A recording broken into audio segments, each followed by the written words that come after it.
Thank you so much, Anurag. Okay, Anurag, unlike you, I finished the book. And guess when I got the copy of the book? Last night at 10 o'clock. Okay, and I think that speaks volumes. And before that I was very worried because I called CP and I asked him, CP, what would you classify this book as? Would you call it a thriller? He paused for a minute. Okay, and I don't know why thriller writers don't want to be called,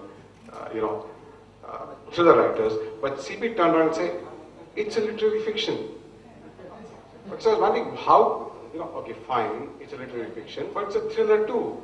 And well, he didn't agree. But to my mind, I finished about 210 pages or so last night, and the balance I finished this morning. And to me, I have never read any other book so fast in my life. I think that is volume.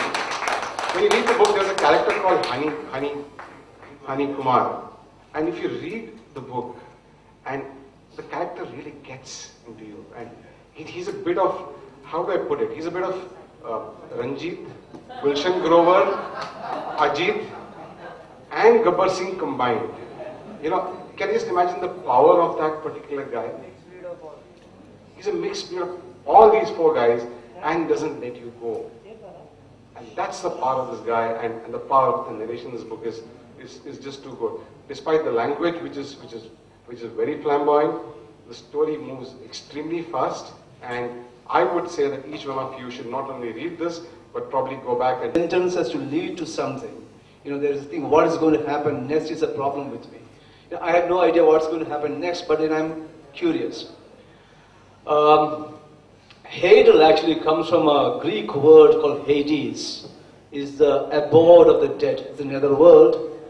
That's one aspect of it. The other aspect of this Hadel is that there's a particular marine region in the sea, which is about 23,000 feet deep, and where the opacity and the density and pressure are really high, and so are currents, which is what happens between people. I'm finding more and more that people are constantly wearing masks, and as things go by, as years go by, I realize that there's not much difference between the mask you wear and the face that you have grown.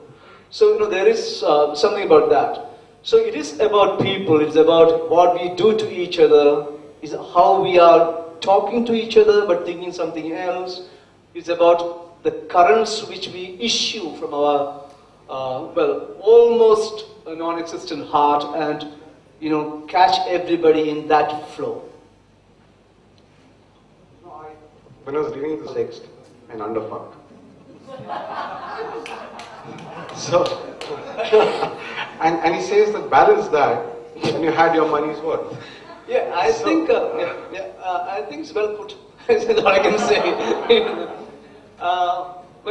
India. And the moral condition, the kind of things we ask of other people comes from that actually.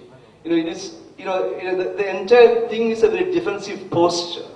And we keep talking about, why you should be like Ram, Maryada Purushottam, and it's all I would think.